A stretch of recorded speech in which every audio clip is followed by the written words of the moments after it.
I've heard some people say I'm a businessman and the others who say I'm an entrepreneur. Initially मुझे ये difference समझ नहीं आता था क्योंकि काम तो दोनों ही एक जैसा कर रहे हैं।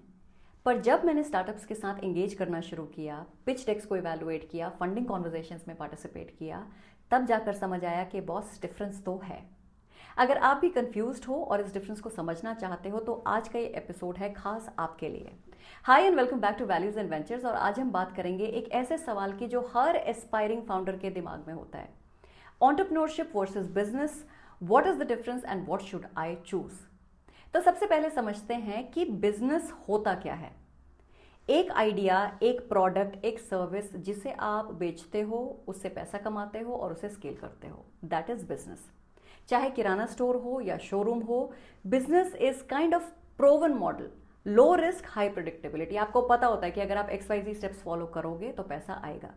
For example clothing store, manufacturing unit, salon. The formula is established model, repeat customers, study income. On the other hand, entrepreneurship is not that safe and is not that simple.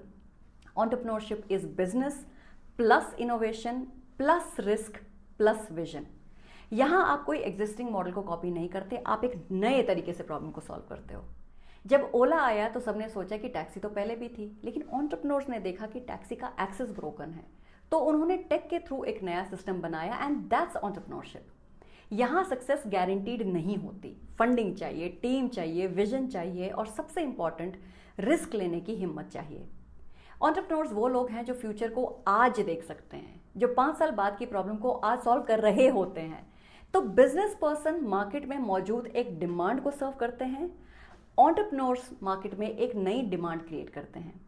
Business चलता है proven formula पे, entrepreneurship चलता है hypothesis पे जिसको proof बनाना पड़ता है। Now let me try and give you a small example. अगर मैं एक कैफे खोलूं तो मैं बिजनेस कर रही हूं, पर अगर मैं AI based personalised coffee experience बनाऊं तो मैं एंटरप्रेन्योर हूं, क्योंकि इस केस में बिजनेस है, इनोवेशन है, रिस्क है, विजन है। दोनों के अपने प्रोज एंड कॉन्स हैं। तो आपको बिजनेस पर्सन बनना है या एंटरप्रेन्योरशिप, इसका डिसीजन आप ही को लेना होगा। Now if you have set your eyes on becoming an entrepreneur, here's a pro tip that I have for you.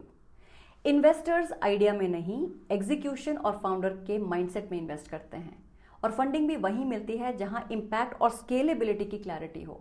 तो आपका विजन जितना क्लियर, आपकी ट्रैक्शन जितनी स्ट्रांग, आपका मॉडल जितना स्केलेबल, उतनी ही फंडिंग आप अट्रैक्ट कर सकते हो in future. So spend some time for internal evaluation to understand कि आप एंटरप्रेन्योर मटेरियल हो या business person. Are you more comfortable in running a business in traditional format, or are you an innovation pro? And accordingly plan your future course of action to create massive impact. तो आज के लिए बस इतना ही। I hope you got some clarity about business and entrepreneurship. Do let me know in the comment section below कि आप क्या बनना चाहते हैं, business person या entrepreneur. I will wait for your comments. Also, if you are interested in more content around business strategy and funding, then do consider subscribing to this channel. और इस video को शेयर कीजिए अपने aspiring founder दोस्तों के साथ so that they can also get benefited with this information. मिलते हैं अगले वीडियो में, जहां हम बात करेंगे कि अगर आप स्टार्टअप फाउंडर बनना चाहते हैं तो आप में कौन कौन सी क्वालिटीज होनी ही चाहिए। It's going to be an important one, so I'll see you next week. Until then, let's talk beyond numbers. Let's talk values and ventures.